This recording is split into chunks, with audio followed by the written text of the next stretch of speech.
자, 여러분이 보내주신 이 PDF 슬라이드 자료, 불필요한 서류는 다 빼고 1페이지부터 곧바로 풀어서 설명해 보죠. 여러분 한번 상상해 보시죠. 역대급으로 장사를 잘해서 21조 원이라는 엄청난 매출을 찍은 회사가 있습니다. 네, 어마어마한 숫자죠. 그렇죠. 그런데 바로 다음 해에 스스로 자기 이익을 무려 24%나 깎아내버립니다. 겉보기엔 완전 재앙 같잖아요. 맞아요. 보통 그렇게 생각하죠. 하지만 만약 이게 그 보스턴 다이내믹스 휴머노이드 로봇의 눈을 장악하려는 회사의 아주 치밀한 해자 구축 전략이라면 어떨까요? 지금 바로 1페이지 표지 넘겨서 2페이지부터 핵심을 파헤쳐 보겠습니다. 네, 지금 여러분이 보고 계신 이 페이지의 핵심 메시지는 아주 명확합니다. 단순한 광학 부품 하청업체에서 토탈 솔루션 프로바이더로 진화한다는 일종의 선언이죠. 토탈 솔루션 프로바이더요. 거창한데요. 네, 이 거대한 변화를 이해하시려면 화면에 있는 그 세 개의 기어가 어떻게 맞물려 있는지 보셔야 합니다. 큰 그림으로 연결해 보면요. 광학, 기판, 로보틱스 이렇게 세 개네요. 정확합니다. 현금 창출원인 광학, 그리고 성장 엔진인 기판과 전장, 마지막으로 미래 비전인 로보틱스. 과거엔 이 세 개가 약간 따로 놀았거든요. 각자 도생 느낌으로요. 네네. 근데 이제는 이 거대한 톱니바퀴 세 개가 완벽하게 맞물려 돌아가기 시작했다는 겁니다. 기업 가치 자체를 완전히 끌어올리는 이른바 리레이팅 변곡점에 도달했다는 게 이 2페이지가 주장하는 뼈대입니다. 3개 기어가 하나로 연결됐다. 아주 직관적인데요. 근데 3페이지로 한 장 넘겨보시면 여기서 진짜 흥미로운 역설이 등장합니다. 재무 동향 그래프 한번 보세요. 네, 그래프 기둥이 좀 역동적이죠? 2024년에 21조 2천억 원으로 최대 매출을 찍고 2025년에는 21조 8천억으로 덩치가 더 커집니다. 근데 2025년 가운데 푹 꺼진 기둥, 이거 보이시죠? 네, 수익성 지표가 꺾이는 구간이죠. 영업이익은 마이너스 5.8%, 순이익은 마이너스 24%로 뚝 떨어져요. 아니, 장사는 잘했는데 이익이 깎인다. 이거 투자자 입장에서는 당장 도망쳐야 되는 사이렌 소리 아닌가요? 숫자만 딱 놓고 보면 당연히 패닉이 올 수 있습니다. 저라도 놀라거든요. 하지만 왜 이런 현상이 발생하는지 그 이면을 보셔야 해요. 이면에 뭐가 숨어 있나요? 자료에서는 이걸 원오프 딥, 그러니까 전략적인 일회성 하락으로 분석하고 있습니다. 쉽게 말해서 2026년부터 시작될 폭발적인 이익 극대화를 위해서 2025년에 미리 매를 맞는 겁니다. 밀리 매를 맞는다? 네, 재무 건전성을 갉아먹는 악성 재고나 좀 효율이 떨어지는 구형 생산 설비들 있잖아요. 그런 자산 손상 처리를 선제적으로 다 털어내는 거죠. 아하, 그러니까 어차피 앞으로 전력 질주를 해야 하니까 발목을 잡을 만한 무거운 모래주머니나 낡은 운동화를 지금 싹 다 내다 버리겠다는 거군요. 아주 정확한 비유입니다. 회계장부를 찌꺼기 하나 없는 백지 상태, 즉 클린 슬레이트로 만드는 작업인 거예요. 클린 슬레이트, 완전 초기화네요. 네네. 이렇게 불확실성을 미리 비용으로 다 털어버리면 2026년에는 아주 작은 이익만 나도 전년 대비 수익성이 막 폭발적으로 좋아 보이는 기저효과를 누릴 수 있거든요. 기관 투자자들이 제일 좋아하는 불확실성 해소를 스스로 만들어내는 고도의 전략이죠. 와, 모래주머니를 스스로 다 벗어던졌다. 그럼 도대체 어디로 달려갈 것인가? 이게 중요하겠네요. 여러분 4페이지로 넘어가 보시죠. 벤 다이어그램이 나옵니다. 네, 세 개의 거대한 원이 겹쳐있는 그림이죠. 네, AI 스마트폰, 자율주행과 로보틱스, 그리고 어드밴스드 패키징.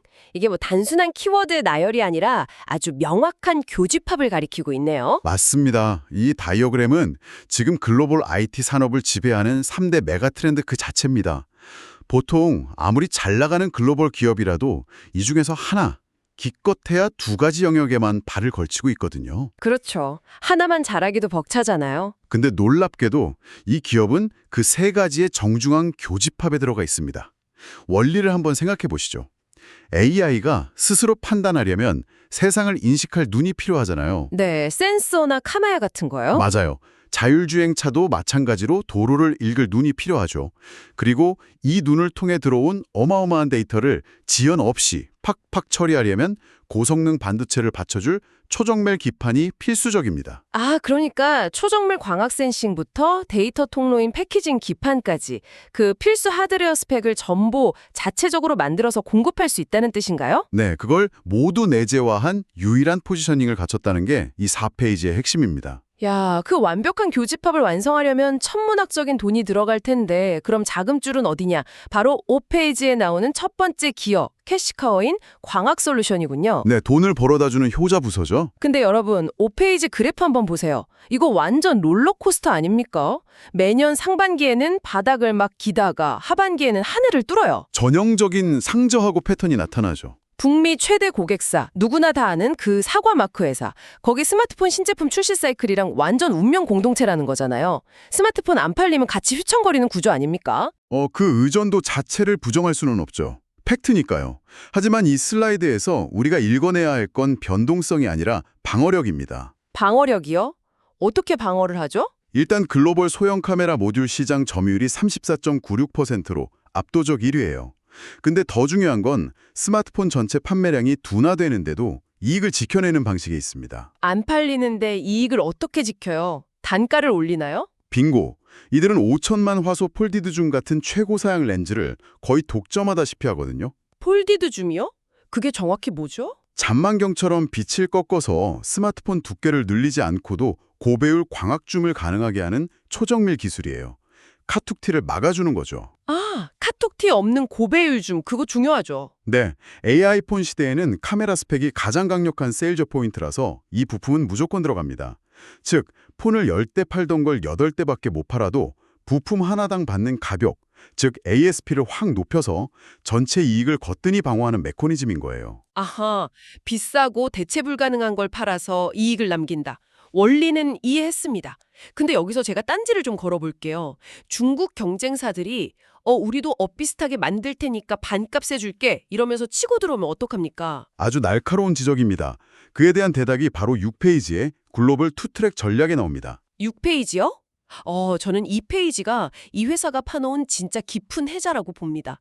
한국 파주, 구미의 마더 팩토리, 그리고 베트남 하이퐁 신공장, 지구 반대편을 잇는 이 라인이 대체 어떻게 중국의 단가 후려치기를 막아내는 건가요? 이게 그냥 인건비 싼 나라에 공장 하나 지은 그런 수준이 절대 아닙니다. 베트남 하이퐁에 무려 1조 3천억 원을 투자했어요. 핵심은 AI 수율 검사 시스템의 도입입니다. AI 검사요? 사람이 안 하고요? 네, 과거에는 부품이 입고되면 사람이 현미경으로 미세한 스크래치나 불량을 일일이 샘플링해서 찾았거든요. 시간이 엄청 걸렸죠. 눈도 엄청 아프겠네요. 그렇죠. 근데 이제는 머신비전 AI가 수만 장의 이미지를 실시간으로 스캔해서 불량 패턴을 입고 즉시 다 걸러냅니다. 그 결과가 뭔지 아시나요? 공정 최적화에 걸리던 시간이 무려 72시간에서 단 6시간 이내로 단축됐습니다. 와, 72시간에서 6시간이요? 이거는 뭐 중국이 아무리 저가 노동력으로 물량 공세를 해도 따라잡을 수 없는 시스템적인 원가 초격차네요. 맞습니다. 아예 체급이 다른 효율성을 만들어낸 거죠. 비유하자면 이런 거네요. 한국 마더 팩토리는 미슐랭 3스타 셰프들이 모여서 세상에 없던 새로운 레시피, 그러니까 차세대 3D 센싱이나 폴디드 줌을 연구하는 최고급 주방인 거고요. 네네. 베트남 공장은 그 레시피를 딱 넘겨받아서 AI 로봇들이 한치의 오차도 없이 극강의 원가 효율로 수천만 인분을 찍어내는 초거대 자동화 주방인 셈이군요. 완벽한 비유입니다. 범용 모델은 베트남에서 압도적인 효율로 찍어 눌러서 후발주자 침입을 막고요. 고부가가치 첨단 제품은 한국에서 먼저 양산하면서 기술 격차를 쫙 벌리는 겁니다. 투트랙이 그런 의미군요. 네, 원가 경쟁력하고 기술적 우위라는 원래는 서로 모순된 목표잖아요. 이걸 이 투트랙 시스템으로 완벽하게 해결해버린 거죠. 중국이 가격으로 치면 베트남 공정으로 방어하고 기술로 쫓아오면 한국 마더 팩토리에서 이미 다음 단계로 도망가 버린다. 숨막히는 콤비네이션입니다. 자, 이렇게 스마트폰 울타리 안에서 성을 아주 튼튼하게 쌓았으니 이제 밖으로 영토를 넓혀야겠죠. 7페이지로 넘어갑니다. 네, 스마트폰 의존도를 낮추기 위한 첫 번째 강력한 트리거가 바로 여기 나오는 드림 팩토리입니다. 드림 팩토리. 구미 4공장에 무려 2조 원을 융단 폭격하듯이 쏟아부어서 FC BGA 기판 시장에 진입한다고 적혀 있어요. 아니 대체 이 FC BGA가 뭐길래 이렇게 2조씩이나 사활을 거는 건가요? 기판이라고 하면 보통 컴퓨터 딱 뜯었을 때 보이는 초록색 판때기, 메인보드 떠올리시죠? 네, 그 복잡하게 생긴 초록색 판이요. 근데 FC BGA는 차원이 좀 다른 물건입니다. 이렇게 한번 상상해 보세요. 천재적인 두뇌를 가진 AI 반도체가 있습니다. 근데 이 뇌가 몸통인 메인보드로 명령을 막 내리려는데 연결된 신경망이 1차선 시골 국도라면 어떻게 될까요? 당연히 차가 꽉 막히겠죠. 데이터 병목 현상. 맞아요. 데이터 병목 때문에 뇌가 아무리 똑똑해도 제 기능을 못합니다. FCBGA는 이 반도체 칩과 메인보드를 연결해주는 초광대역 100차선 고속도로라고 보시면 됩니다. 100차선 고속도로요? 와, 확 와닿네요. 칩에 아주 미세한 핀들을 뒤집어서 플립칩이라고 하죠. 기판에 직접 융착시키는 초고난도 기술이에요. AI 서버 시대가 열리면서 데이터 처리량이 기하급수적으로 늘어나니까 이 100차선 고속도로의 가치가 그야말로 금값이 된 겁니다. 그래서 단순 폰 카메라 부품 만들던 회사가 이제는 엔비디아나 AMD 같은 빅테크들의 AI 횡태계에 핵심 인프라를 깔아준다는 거군요. 거시적인 체급 상향이네요. 네, 완전히 노는 물이 달라지는 겁니다. 자, 그럼 8페이지를 볼까요? 여기서 체급 상향의 두 번째 엔진이 나옵니다. 모빌리티 솔루션, 즉 전장 사업이죠. 여기서 제가 또 하나 날카롭게 짚고 넘어가겠습니다. 네, 말씀하시죠. 요즘 뉴스를 틀면 전기차 수요가 둔화되는 캐즘 때문에 난리잖아요. 글로벌 자동차 공장들도 라인을 세우고 그러는데 왜 지금 이 전장 사업 확장이 핵심 성장 동력으로 꼽히는 건가요? 이거 타이밍이 너무 안 좋은 거 아닌가요? 네, 훌륭한 질문입니다. 전기차 판매율 꺾인 건 부인할 수 없는 팩트, 맞습니다. 근데 8페이지의 저 압도적인 막대 그래프를 한번 보세요. 2025년 기준 수주 잔고가 무려 19조 2천억 원입니다. 아니 전기차가 안 팔리는데 어떻게 19조라는 숫자가 나오죠? 그 이유가 재미있는데요. 이 회사가 전기차의 핵심인 배터리나 구동모터 같은 거에 베팅한 게 아니기 때문입니다. 이들은 자율주행, 즉 ADAS를 위한 고성능 카메라, 차량용 통신 모듈, 스마트 조명 같은 인지 및 통신 부품에만 집중했어요. 아하, 차가 전기로 가든 휘발유로 가든 하이브리드든 상관없이 앞으로 나오는 모든 신차에는 무조건 눈이 달려야 하고 통신이 연결되어야 하잖아요. 바로 그겁니다. 그러니까 심장이나 엔진이 아니라 눈과 신경계에 투자를 한 거군요. 맞아요. 파워트레인의 좀요랑 무관하게 자율주행 트렌드 자체는 계속 전진하고 있으니까요. 외형 울리겠다고 저수익 부품 맡겨왔는 대신에 고부가가치 필수 부품에 철저하게 선택과 집중을 한 거죠. 전략이 되게 영리하네요. 네, 그 결과가 수치로 나옵니다. 과거 오랜 기간 적자에 늪에 있던 전장사업부가 차량용 센서 단가를 26.3%나 확 끌어올렸고요. 2025년 영업이익률 2.9%라는 흑자 안착을 눈앞에 두고 있습니다. 적자에서 2.9% 흑자로 턴어라운드. 전기차 둔화라는 매크로 리스크를 제품 포트폴리오의 힘으로 완전히 우회해버린 거군요. 정확합니다. 아주 성공적인 방어전이었죠. 자, 이제 이 자료의 하이라이트, 도파민이 싹 터지는 9페이지로 가보겠습니다.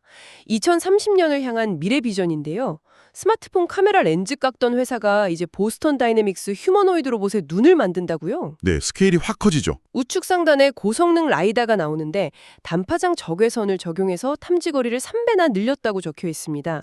이게 왜 대단한 건지 원리를 좀 쉽게 설명해 주시죠. 기존의 자율주행차 카메라나 센서들이 가진 아주 치명적인 약점이 뭔지 아시나요? 글쎄요. 밤에 잘 안 보이는 거? 비슷합니다. 바로 안개 낀 날이나 폭우가 쏟아질 때입니다.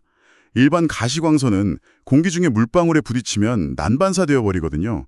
안개 낀 밤에 운전하실 때 상향등 켜면 앞이 더 하얗게 안 보이는 거 경험해 보셨죠? 맞아요. 완전 새하얗게 돼서 더 위험하잖아요. 딱 그 원리입니다. 근데 이 회사가 개발하는 단파장 적외선, 즉 스윌, 기반의 라이다는 파장이 아주 깁니다. 그래서 물방울 입자를 그냥 그대로 투과해서 지나가 버려요. 물방울로 뚫고 지나간다고요? 네, 사람 눈이나 일반 카메라가 전혀 앞을 볼 수 없는 엄청난 폭우 속에서도 전방 200m 앞의 장애물을 입체적으로 다 매핑해냅니다. 와, 무슨 엑스레이처럼 환경적 장애물을 그냥 뚫고 본다는 거네요. 대박인데요? 그렇죠. 단순히 부품 하나를 파는 게 아니라 기상 악화나 어둠 속에서도 스스로 움직여야 하는 자율주행차, 그리고 피지컬 AI 로봇의 시각신경망 자체를 통째로 설계하겠다는 포부입니다. 이게 9페이지의 거대한 청사진이군요. 그림은 완벽합니다. 네, 아주 매력적인 비전이죠. 그럼 여기서 우리 청취자분들이 가장 궁금해하실 10페이지 경쟁사 비교 매트릭스를 좀 보겠습니다. 글로벌 탑티어 라이벌 삼성전기와 비교가 딱 되어 있는데요. 전문가님, 솔직히 말해서 이 표가 의미하는 바가 뭡니까? 둘 중에 누가 더 낫다는 건가요? 객관적인 데이터로만 딱 설명해 드리겠습니다. 단기적인 수익성 방어, 그러니까 하방 경직성만 본다면 삼성전기가 조금 더 안정적일 수 있습니다. 왜죠? 그들에게는 산업의 쌀이라고 불리는 MLCC, 즉 적층 세라믹 콘덴서가 있기 때문이죠. 전자기기 안에서 전기를 댐처럼 가둬뒀다가 필요할 때 안정적으로 공급해주는 핵심 부품인데 이게 범용성이 엄청나거든요. 아, 어딜 가나 쓰니까 방어가 잘 된다. 근데 표를 보면 분석가는 다른 쪽을 가리키고 있는 것 같은데요. 맞습니다. 주식시장에서 더 중요하게 보는 게 있죠. 바로 성장의 기울기, 즉 폭발적인 업사이드 잠재력입니다. 이 확장성 벡터를 본다면 분석가는 압도적으로 이노텍에 손을 들어주고 있습니다. 안정적으로 돈 버는 MLCC가 있는데도 폭발력에서 밀린다. 그 근거가 구체적으로 뭡니까? 10페이지에 나오는 확장성 벡터라는 개념을 보시면요. 당장 하반기에 도래할 북미 최대 고객사의 AI 스마트폰 교체 슈퍼사이클을 독식할 준비가 되어 있죠. 게다가 아까 살펴본 2조 원 규모의 FCBGA 생태계 진입, 그리고 4D 라이다를 통한 로보틱스로의 확장, 이게 훨씬 더 공격적이고 구체적인 타임라인을 가지고 있거든요. 아, 안전한 캐시카우에 안주할 때가 아니라 AI라는 거대한 파도에 올라탈 그 폭발력에 베팅할 시점이다. 이 논리군요. 네, 정확합니다. 그래서 11페이지의 밸류에이션, 즉 가치평가 슬라이드가 이렇게 자신만만한 거였네요. 화면 보시면 현재 12개월 선행 PBR이 0.85배로 나옵니다. 여러분, PBR 1.0배 이하라는 건요. 지금 당장 이 회사를 통째로 사서 공장 설비나 땅 같은 물리적 자산을 고철값으로 다 팔아치워도 남는 돈보다 지금 주가가 더 싸게 거래되고 있다는 뜻이잖아요. 네, 완벽한 헐감, 초저평가 구간이죠. 증권가 목표 주가도 22만 5천 원에서 26만 원 사이로 엄청 높게 형성되어 있고요. 아까 3페이지에서 제가 선제적 자산 손상 처리, 원오프 팁 설명해드렸죠. 그거 덕분에 내년 주당 순이익은 극적으로 튈 수밖에 없습니다. 게다가 만년 적자이던 전장, 그리고 대규모 투자가 들어간 기판 사업이 드디어 현금을 쩍쩍 창출하기 시작했잖아요. 단순한 기대감이 아니라 확실한 재무적 숫자로 백업이 되니까 이 밸류에이션 논리가 되게 단단하네요. 맞습니다. 하지만 저는 돌다리도 마저 두드려 봐야겠습니다. 12페이지 한번 보시죠. 이 회사를 위협하는 3대 핵심 리스크가 아주 적나라하게 적혀 있습니다. 첫째, 북미 단일 고객사에 대한 매출 편중. 둘째, 전방 전기차 시장 수요 둔화. 셋째, 중국 경쟁사들의 카메라 모듈 단가 후려치기. 네, 아주 무거운 리스크들이죠. 이거 제가 아까 중간중간 다 물어봤던 딴지들인데 이 공격들을 현실적으로 정말 다 방어해낼 수 있습니까? 호스트님께서 아주 예리하게 질문하셨던 내용들이 이 12페이지 리스크에 다 모여있는 게 맞습니다. 그리고 우리가 방금까지 한 장씩 넘겨본 앞선 슬라이드들의 그 방어책이 이미 다 증명되어 있죠. 하나씩 짚어볼까요? 고객사 편중 리스크는요? 2조 원을 들인 FCBJ로 PC와 서버 시장 고객을 개척했고요. 19조 2천억 원을 수주한 전장사업으로 글로벌 완성차 벤더들로 포트폴리오를 확 분산했습니다. 전기차 둔화는요. 껍데기가 아니라 ADAS 부품에 집중해서 수익성을 2.9%로 흑자 방어해냈죠. 그럼 마지막, 중국의 단가 후레치기 압박은요? 베트남 하이폰 공장에 1조 3천억 투입해서 AI 비전 검사로 72시간 걸리던 걸 6시간으로 줄이는 그 구조적인 원가 초격차 만들어낸 거 기억하시죠? 정리해놓고 보니까 리스크가 터지기 전에 이미 3중 4중의 방파제를 다 지어놓은 셈이네요. 이미 방어선 구축이 끝났다. 그렇습니다. 그렇다면 우리 청취자분들이 언제 이 성과들이 주가나 실적으로 빵 터져 나오는지 그 타이밍을 아는 게 제일 중요하겠습니다. 13페이지 2026 전략적 마일스톤입니다. 청취자 여러분, 매 분기 발표되는 자잘한 실적 뉴스에 일희일비하실 필요 전혀 없습니다. 13페이지에 명시된 3개의 정확한 트리거만 주시하십시오. 어떤 트리거들이죠? 첫째, 2025년 하반기 북미 신규 하이엔드 모델 출시에 따른 폴디드줌 탑재율 확대 시점입니다. 둘째, 2026년 상반기에 FCBJ가 글로벌 고객사로 본격 양산 출하되는 시점. 마지막 셋째, 2026년 하반기 휴머노이드와 로보틱스를 향한 차세대 라이다가 양산되는 시점입니다. 타임라인이 아주 촘촘하네요. 이 마일스톤들이 하나씩 딱딱 달성될 때마다 시장은 이 기업을 단순한 부품사가 아니라 AI 핵심 파트너로 다시 보면서 멀티플을 확 끌어올릴 겁니다. 자, 이제 결론을 내릴 시간이네요. 14페이지 상승 곡선이 이 기업의 과거, 현재, 미래를 한눈에 보여줍니다. 1단계가 스마트폰 프리미엄 부품 벤더였다면 이제 고부가 가치 확장의 2단계를 지나서 2020년 이후에는 자율주행과 AI 생태계의 대체 불가능한 혁신 솔루션 파트너로 진화한다는 궤적입니다. 그리고 마지막 15페이지의 한 문장에 오늘 살펴본 이 모든 슬라이드를 관통하고 있죠. 뭐라고 적혀 있나요? 단기적 불확실성의 안개가 걷히고 하반기 구조적 성장의 태양이 떠오르는 지금이 역사적 밸류에이션 하단에서의 진입적기입니다. 광학부품 1등 기업의 DNA가 모빌리티와 피지컬 AI의 눈으로 진화하고 있다는 이 사실 자체가 오랫동안 이 회사를 짓눌러왔던 코리아 디스카운트랑 애플 의존도 디스카운트를 동시에 깨부술 핵심 열쇠인 겁니다. 네, 오늘 15장의 슬라이드를 쭉 보면서 회사가 계획한 아주 완벽한 청사진, 그 3개의 기여가 빈틈없이 맞물려 돌아가는 메커니즘을 확인했습니다. 모든 게 정말 정교합니다. 네, 아주 흥미로운 자료였습니다. 하지만 여러분이 스스로 한 번 더 깊게 고민해 보셔야 할 도발적인 질문을 하나 던지면서 마무리하겠습니다. 이 회사가 그리는 모든 장밋빛 미래의 대전제는요, 광학 카메라 기반의 피지컬 센싱이 인류에게 영원히 필요할 것이라는 굳건한 믿음입니다. 그렇죠. 렌즈가 눈을 대신한다는 믿음이죠. 만약에요, 기술이 전혀 다른 방향으로 튀어서 렌즈를 통해 빛을 받아들이는 방식 자체가 아예 구시대의 유물이 된다면 어떨까요?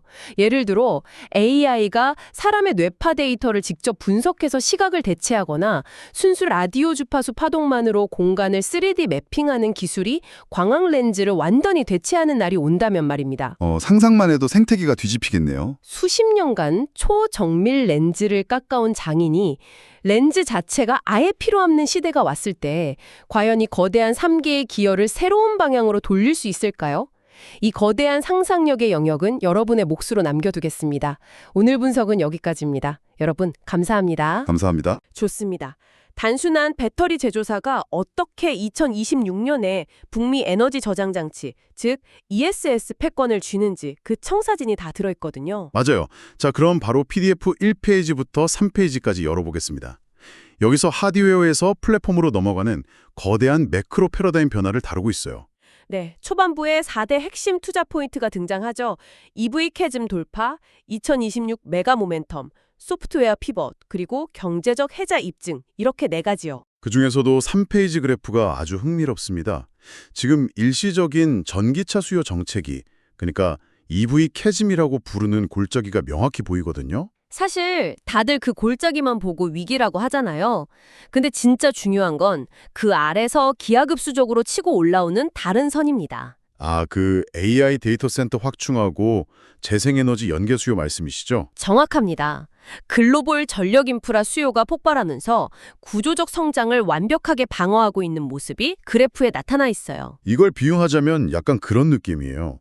서퍼가 막 파도를 타고 있는데 자기가 타고 있던 전기차라는 파도가 잠시 잔잔해진 거예요. 네네. 그래서 어떡하지 하고 고개를 싹 돌려봤는데 그 뒤에서 AI 데이터 센터라는 엄청나게 거대한 쓰나미가 몰려오는 걸 발견한 거죠.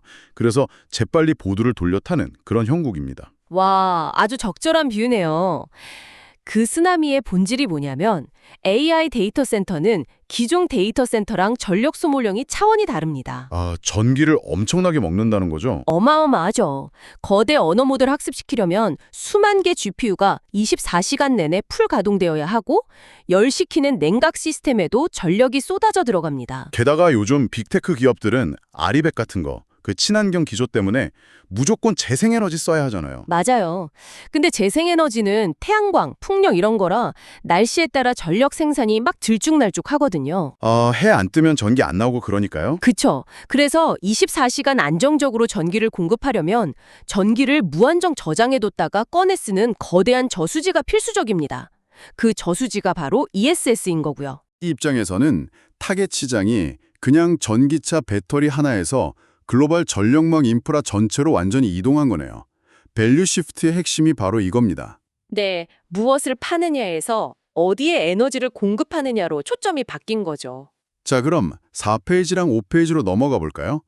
이 거대한 파도를 타기 위해 물리적 인프라를 어떻게 구축하는지 북미 거점 지도가 나옵니다. 여기서 아주 엄청난 수주권이 하나 딱 등장하죠. 네, 테슬라한테 약 43억 달러, 우리 돈으로 6조 원 규모의 LFP 배터리를 수주했다는 내용이 4페이지에 있어요. 이게 사실 중국 기업들의 전유물이었잖아요, LFP 시장이. 근데 한국 기업 최초로 대규모 수주를 따낸 겁니다. 맞아요. 미시간 공장에서 이걸 생산해서 텍사스 테슬라 공장에 있는 메가팩3에 탑재한다는 건데 테슬라가 굳이 중국 배터리 빼고 이 엄청난 물량을 왜 LG에 맡겼을까요? 그게 바로 미국의 IRA 정책 때문입니다. 중국산 부품이나 광물 들어가면 보조금 혜택도 못 받고 공급망에서 아예 배제될 리스크가 엄청 크거든요. 아, 그러니까 테슬라 입장에서는 가격 싼 것도 중요하지만 미국 현지에서 지정학적 리스크 없이 안정적으로 물량을 뽑아낼 파트너가 절실했겠네요. 그렇죠. 완벽히 현지화된 파트너요.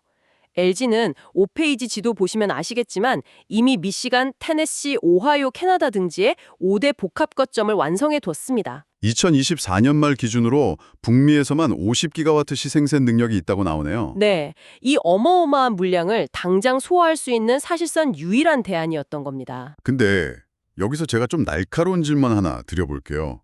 자료 보면 테네시주 얼티엄 셀즈, 그 GM 합작 공장이잖아요. 거기 기존 전기차 배터리 라인을 ESS용 LFP 라인으로 전환한다고 나와 있어요. 네, 유연한 라인 전환 전략이죠. 근데 이거 곰곰이 생각해 보면요. 비행 중인 비행기 엔진을 막 갈아 끼우는 것처럼 들리기도 하거든요. 아니면 막 저녁 장사 끝난 레스토랑이 갑자기 주방 다 뜯어 고쳐서 대규모 출장 뷔페 주문 쳐내는 느낌인데 이거 물리적으로나 재무적으로 너무 위험한 거 아닌가요? 그 레스토랑 비유를 그대로 가져와서 설명해 볼게요. 레스토랑 주방에서 제일 돈 많이 드는 게 뭐죠?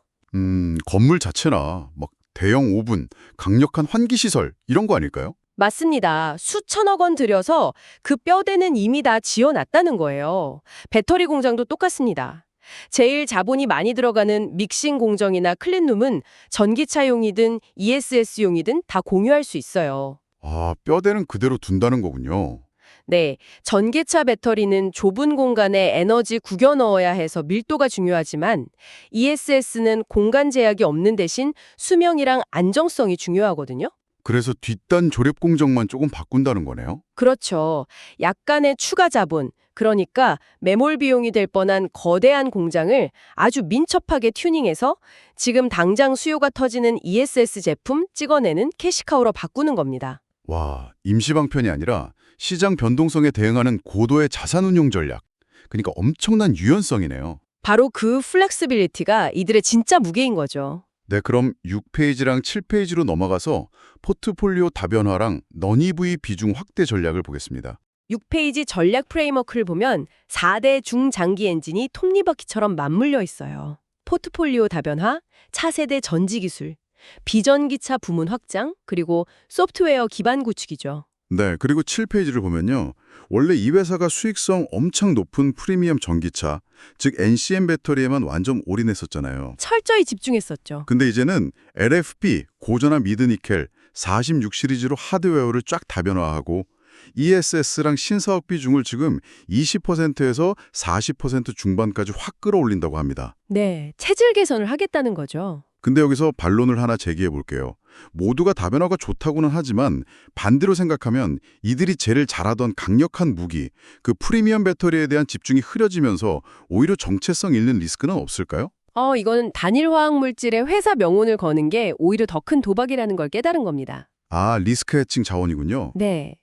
NCM에만 몰빵하면 특정 광물 가격이 막 요동치거나 전기차 수요 살짝만 꺾여도 회사 전체 이익이 수직 추락하거든요. 그렇겠네요. 포트폴리오 다변화가 필수일 수밖에 없군요. 그리고 여기서 진짜 핵심은 단순한 제품 다변화가 아닙니다. 북미 지역에 세운 시스템 통합 법인, 버텍을 보셔야 해요. 아, 버텍. 이게 단순 납품을 넘어서는 건가요? 맞습니다. 예전에는 그냥 배터리 셀만 만들어서 넘기는 부품 하청이었다면 이제는 거대한 ESS 컨테이너를 직접 설계하고 전력망에 설치하고 소프트웨어로 제어까지 하는 턴키 사업으로 진출하는 겁니다. 와, 부가가치가 제일 높은 영역까지 통째로 먹겠다는 거네요. 네. 그러니까 부가가치는 오히려 훨씬 높아지는 거죠. 단순 제조사에서 토탈 솔루션 프로바이더로의 진화입니다. 토탈 솔루션 프로바이더. 이 단어와 함께 8페이지와 9페이지, 가장 파격적인 소프트웨어 피벗 파트로 넘어갑니다. 네. 비어라운드 생태계가 8페이지에 등장하죠. 배터리 제조, 탑재, 클라우드 모니터링, 전력망 통합 관리, 나중에 재활용까지 전체 생애 주기를 다루는 클로즈드 루프 솔루션인데요. 저는 9페이지 보고 진짜 깜짝 놀랐습니다. 퀄컴 스냅드래곤 시스템온 칩 들어간 부분이죠. 네, 잠깐만요. 청취자 여러분, 퀄컴 스냅드래곤이면 저희가 매일 쓰는 스마트폰 안에 들어가는 그 칩이잖아요. 맞습니다. 그 고성능 두뇌를 배터리 팩 안에 심어버린 거예요. 업계 최초죠. 그러니까 단순히 전기를 담는 걸 넘어서 진짜 자기 건강 상태를 자체적으로 진단하게 만든다는 거잖아요. 연산 능력이 80배 향상되고 진단 정확도가 90% 이상이라는데 칩 하나 넣었다고 이게 어떻게 가능한 건가요? 이걸 이해하시려면 엣지 컴퓨팅 개념을 아셔야 합니다. 엣지 컴퓨팅이요. 기존에는 배터리가 아주 단순한 센서로 데이터 수집해서 클라우드, 즉 중앙 서버로 싹 다 보냈어요. 거기서 분석해서 다시 명령을 내렸죠. 아, 데이터를 전부 구름 위로 올려보냈군요. 근데 수천 개 셀 데이터가 한 번에 몰리면 병목 현상도 생기고 속도가 느려지잖아요. 배터리 열폭주는 진짜 눈 깜짝할 새 일어나는데? 그 구름 위로 데이터가 갔다 오는 동안 이미 불타고 상황 종료될 수 있겠네요. 정확합니다. 그래서 배터리 자체에 스냅드래곤을 달아서 미세한 온도 변화나 전압 강화를 현장에서 즉각 자체 연산하는 겁니다. 아, 스스로 판단해서 회로를 끊어버리든가 하는군요. 네, 그리고 이렇게 1차 가공된 알짜배기 데이터만 클라우드로 보내서 거대한 AI 모델을 학습시키는 거죠. 이게 바로 소프트웨어와 데이터라는 기술적 해자입니다. 와, LG가 이미 전 세계에 깔아놓은 배터리 셀만 13만 개가 넘는다고 들었는데 그 실증 데이터가 전부 무기가 되는 거네요. 맞습니다. 하드웨어 제조사가 겪는 이익률 한계를 극복하고 고객들이 다른 데로 못 도망가게 완벽한 락인 효과를 만드는 플랫폼 기업으로의 진화 과정인 겁니다. 진짜 무섭네요. 이 기세를 몰아서 10페이지부터 12페이지까지 초격차 R&D 로드맵을 빠르게 훑어보겠습니다. 차세대 배터리 타겟 마켓 매트릭스가 쫙 펼쳐져 있죠? 네, 2027년에는 소디움이온 배터리를 전력망이나 마이크로 모빌리티에 넣고 2029년쯤에는 전고체 배터리를 프리미엄 EV랑 선박에, 그리고 2030년 넘어가면 리튬 황 배터리를 도시망공 교통, UAM이나 드론에 쓰겠대요. 각 시장 특성에 맞춰서 화학 소재를 완전히 분리한 겁니다. 호섭, 소듐은 엄청 싼 대신 무거우니까 가격이 제일 중요한 고정형 ESS에 쓰고 전고체는 화재 위험이 없으니까 안전이 생명인 선박이나 비싼 카에 넣고 리튬 황은 극강의 가벼움이 있으니까 하늘을 나는 드론에 쓴다. 이런 거네요. 네, 맞습니다. 이거 보니까 진짜 만능 망치 하나 들고 다니면서 모든 못을 다 치려는 게 아니라 완전히 맞춤형 첨단 공구함을 짜맞추는 그런 전략이네요. 아주 훌륭한 통찰입니다.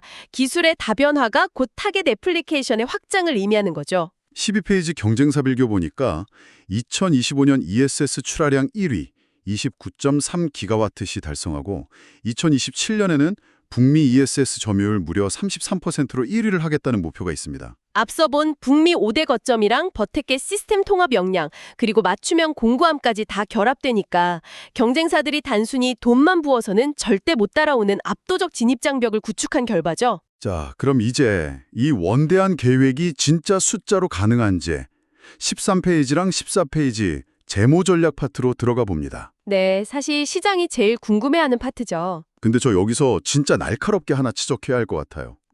자료 보니까 자본 효율성 전략이라고 하면서 캐펙스, 즉 설비 투자를 40%나 축소하고 잉여 현금 흐름, FCF에 집중한다고 되어 있어요. 네, 숫자가 딱 박혀 있죠. 아니 청취자 여러분, 아까 5대 거점 공장 짓는다고 하고 막 점유율 33% 먹는다고 했는데 투자를 전년 대비 40%나 줄인다고요? 이거 완전 모순 아닌가요? 투자를 줄이면서 저성장이 어떻게 가능합니까? 이게 겉보기엔 모순 같은데 사실 아주 스마트한 자본 배분 전략입니다. 아까 제가 말씀드린 레스토랑 비유 다시 떠올려 보세요. 아, 뼈대 짓는 거요. 네, 이미 수조 원 들여서 핵심 지역에 5대 거점 뼈대를 다 올려놨습니다. 가장 돈 많이 들어가는 초기 인프라 구축 사이클이 사실상 끝난 거예요. 아, 그러니까 더 이상 큰 돈 들여서 새 건물 옮길 필요가 없다는 거군요. 맞습니다. 이미 투자된 잉여 자산, 그러니까 전기차 라임을 ESS로 전환하는 것처럼 활용도를 극대화하는 방향으로 전략이 바뀐 거죠. 그래서 투자는 급감하는데 지어놓은 공장에서 물건이 쏟아져 나오니까 현금 흐름은 엄청 좋아지는 거네요. 단순 외형 확장에서 내실 가지기로 완벽하게 넘어간 거군요. 그리고 IRA 정책이나 원자재 가격 변동 같은 리스크도 북미 100% 현지화랑 LFP 확대로 다 구조적 해치를 해놨기 때문에 가능한 시나리오입니다. 아, 진짜 퍼즐이 싹 맞춰집니다. 이제 드디어 자료의 마지막 15페이지와 16페이지입니다. 최종 결론부죠. 하드웨어, 소프트웨어, 자본이라는 3대 경제적 해자가 정리되어 있습니다. 네, 이 세 가지 해자를 바탕으로 단기, 중기, 장기로 이어지는 퓨자표를 제시하고요. 마지막엔 모든 가능성에 권한을 부여한다. Empower every possibility. 이런 멋진 비전으로 끝을 맺습니다. 일시적인 전기차 시장의 침체를 오히려 북미 ESS 장악이랑 소프트웨어 피벗이라는 기회로 완벽하게 역이용하는 모습을 아주 논리적으로 증명해냈다고 봅니다. 자, 청취자 여러분. 오늘 LG 에너지 솔루션의 16페이지짜리 핵심 전략 자료를 진짜 껍데기 다 빼고 알맹이만 순서대로 쭉 파헤쳐봤습니다. 오늘 심층 분석을 마무리하면서 여러분께 좀 도발적인 질문을 하나 던져보고 싶네요. 어떤 질문이죠? 만약에요, 배터리 회사가 배터리 팩 안에 고성능 AI 칩을 심고 클라우드로 전 세계 데이터를 싹 다 분석하고 심지어 재생에너지 가상발전소 전력망까지 싹 다 통합 관리하게 된다면 말이죠. 네네. 우리는 언제쯤 이들을 제조업체가 아닌 거대 빅테크 기업으로 부르기 시작해야 할까요? 와, 그거 진짜 고민해볼 만한 포인트네요. 테슬라나 애플처럼 평가받는 날이 올 수 있다는 거잖아요. 맞습니다. 청취자 여러분의 다음 회의 혹은 다음 투자 리서치에서 이 관점을 꼭 한번 떠올려 보시길 강력히 권해드립니다. 오늘 심층 분석은 여기서 마치겠습니다. 다음 시간에도 가장 날카롭고 흥미로운 자료와 함께 돌아오겠습니다. 함께해 주셔서 감사합니다. 감사합니다. 자, 그럼 바로 표지랑 요약본인 1페이지, 2페이지부터 보시죠. 네, 초반부터 아주 흥미로운 숫자가 나오죠. 와, 이거 보세요. 아까 말한 그 2024년에 2,930억 원 적자 직후에 당장 2025년부터 2,332억 원 흑자로 돌아선다고 나와 있네요. 네, 아주 강력한 V자 반등을 예고하고 있는 겁니다. 아니, 이게 무슨 희망 회로를 돌리느냐 아니라면 대체 어떻게 가능하다는 건지 회사의 뼈대부터 좀 봐야 할 것 같아요. 3페이지로 넘어가 볼까요? 자, 3페이지를 보시면 이 회사의 진화 과정이 나옵니다. 사실 1998년에 대기환경 전문 기업으로 시작을 했거든요. 아, 처음부터 배터리 회사가 아니었군요. 네. 그러다가 2016년에 에코프로 BM을 분할하고 핵심은 2021년입니다. 이때 완전한 순수 지주사 체제로 전환을 해요. 순수 지주사요? 네. 그러니까 광물 재령부터 폐배터리 리사이클링까지 이 거대한 글로벌 공급망 전체를 꽉 쥐고 통제하는 에너지 소재 지주사로 진화를 한 겁니다. 근데 여기서 진짜 재밌는 포인트가 하나 있어요. 어떤 거죠? 보통 지주사라고 하면 그냥 자회사들 지분만 주고 아, 뒤에서 배당금이나 챙기고 관리만 하는 곳이잖아요, 보통. 그렇죠. 근데 3페이지 자료를 보면 이 지주사가 자체적인 무역 사업을 띄고 있습니다. 인도네시아산 니켈 MHP를 직접 트레이딩해서 2024년에만 별도 매출 1,150억 원을 달성했어요. 와, 1,150억 원이요? 잠깐만요. 여기서 MHP가 정확히 뭔가요? 아, MHP는 그 광산에서 캐낸 니켈 광석을 배터리 원료로 쓰기 좋게 1차로 가공해 놓은 중간 산물이라고 보시면 됩니다. 아하, 그러니까 지주사가 독자적인 캐시카우를 쥐고 있다는 거네요. 이거 비유하자면 건물주가 자회사들한테 월세만 따박따박 받는 게 아니라 네네. 자기 건물 1층에서 제일 장사 잘 되는 알짜배기 대형 카페를 직접 운영하면서 현금을 막 창출하고 있는 격이네요. 아주 정확한 비유입니다. 위기가 닥쳐도 자체적으로 버틸 수 있는 방어력, 그리고 투자를 계속할 수 있는 현금을 스스로 쥐고 있다는 뜻이죠. 야, 이거 진짜 흥미로운데요. 그럼 이 지주사의 통제력이 자회사들의 실제 공정으로는 어떻게 이어지는지 4페이지를 한번 볼까요? 네, 4페이지가 이 보고서의 핵심 중 하나입니다. 바로 클로즈드 루프 에코시스템, 영문으로는 The Moat, 즉 해자라고 표현을 해놨죠. 아, 닫힌 순환 생태계. 보니까 폐배터리에서 금속을 추출하는 에코프로 CNG부터 시작을 하네요. 맞습니다. CNG에서 금속을 뽑고 머티리얼즈가 전구체를 만들고 이노베이션이 리튬을 가공하고 산소강 질소 공급하는 AP도 있고 친환경 기술 담당하는 HN, 그리고 마지막으로 양극재 양산하는 BM까지 쭉 연결되네요. 네, 이게 그냥 공정 순서를 나열한 게 아닙니다. 이 모든 과정이 하나의 거대한 컨베이어 벨트, 아니 파이프라인으로 묶여 있다는 게 핵심이에요. 자료를 보시면 이를 통해 제조 단가를 무려 20에서 30% 구조적으로 절감한다고 나와 있습니다. 잠깐만요. 제조 단가 20에서 30% 절감이요?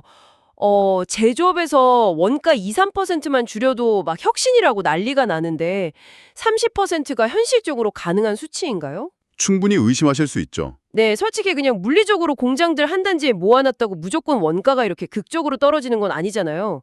약간 보고서상에 되게 낙관적인 전망치 않을까 싶은데요. 그렇게 보일 수 있는데 이 원가 절감의 핵심은 단순히 거리가 가까워서가 아닙니다. 중간 마진과 물류비의 완벽한 소거에 있어요. 아, 중간 과정을 없앴다? 네, 보통은 리튬 회사 따로, 전구체 회사 따로 있잖아요. 그럼 제품 만들면 포장해야죠. 차나 배에 실어야죠. 관세 내야죠. 도착하면 또 포장 뜯어야죠. 그렇죠. 그 단계마다 다 돈이잖아요. 근데 에코프로는 이게 파이프라인으로 바로 옆 공장으로 쏴집니다. 포장비, 물류비가 그냥 0에 수렴하는 거예요. 게다가 외부 협력사가 챙겨가던 마진을 그룹 내재화로 아예 지워버렸고 폐기물까지 바로 옆에서 100% 재활용하니까 버려지는 돈이 없는 거죠. 와, 진짜 로스를 아예 삭제해버린 완벽한 방어벽이네요. 근데요, 여러분. 여기서 아주 근본적인 모순이 하나 생깁니다. 자, 5페이지랑 6페이지를 좀 보시죠. 네, 우리가 방금 전까지 이렇게 완벽한 생태계, 30% 원가 절감이라는 철통 방어벽을 갖췄다고 입이 마르게 칭찬을 했잖아요. 그렇죠. 근데 도대체 왜 불과 2024년에는 2,930억 원이라는 그 끔찍한 영업 손실, 골짜기를 겪어야만 했던 걸까요? 이 방어벽이 왜 작동을 안 한 겁니까? 방어벽이 무너졌다기보다는 그냥 바다 전체의 물이 급격하게 다 빠져나간 쓰나미 상황이었던 거죠. 5페이지를 보시면 3대 악재가 딱 나옵니다. 아, 세 가지나 겹쳤군요. 네, 첫째로 전기차 전환 속도가 확 둔화되면서 수요가 막혔고요.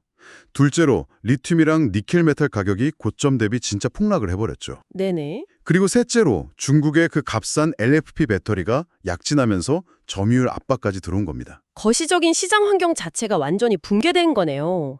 근데 7페이지로 넘어가 보니까 이 막대한 손실의 진짜 핵심 원인으로 되게 전문적인 용어가 하나 나옵니다. 레깅 효과. 네, 레깅 이펙트죠. 여러분, 이게 쉽게 말해서 일종의 시차 때문에 생기는 비극이거든요. 제가 부동산으로 한번 비유를 해볼게요. 집값이 진짜 완전 최고점일 때 대출 잔뜩 껴서 비싸게 집을 샀어요. 아, 제일 마음 아픈 상황이죠. 네, 근데 갑자기 시장이 폭락해서 집값이 반토막이 났는데 내가 현금이 급해서 어쩔 수 없이 그 집을 지금의 헐값에 팔아야만 하는 상황인 겁니다. 딱 그거예요. 에코프로 입장에서도 과거의 원료 가격이 막 천정부지로 비쌀 때 사둔 메탈로 힘들게 양극재를 만들었는데 막상 팔려고 보니까 시장 가격이 폭락해 있는 거네요. 그렇죠.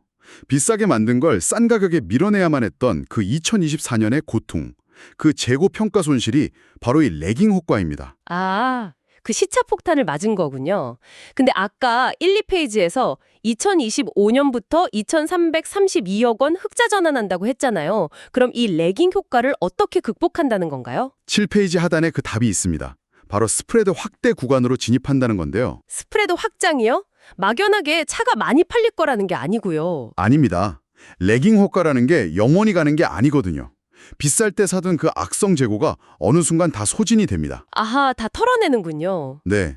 그리고 나면 이제 반대로 폭락장일 때 아주 헐값에 사던 원료들이 투입되기 시작하는 거죠. 아, 시장 판매가는 메탈가 반등이랑 같이 슬슬 오르는데 내 창고에서 꺼내 쓰는 재료는 인도네시아 같은 데서 엄청 싸게 들여온 거니까 파는 가격이랑 원가 사이의 마진, 즉 스프레드가 확 벌어지겠네요. 정확합니다. 그래서 2025년에 극적인 흑자 전환, 그리고 2026년에 폭발적인 성장이 수학적 필연으로 일어난다는 게 이 보고서의 논리입니다. 와, 바닥에서 주워 담은 싼 원료가 시장 정상화랑 맞물려서 엄청난 수익으로 돌아온다. 자, 그럼 8페이지부터 10페이지까지 이 위기를 넘긴 에코프로가 앞으로 어떻게 시장을 장악할지 세 가지 거대한 미래 성장 동력을 하나씩 짚어보겠습니다. 네, 8페이지를 보시면 그 첫 번째 동력이 나옵니다. 바로 인도네시아 니켈 수직 계열화입니다. 인도네시아요?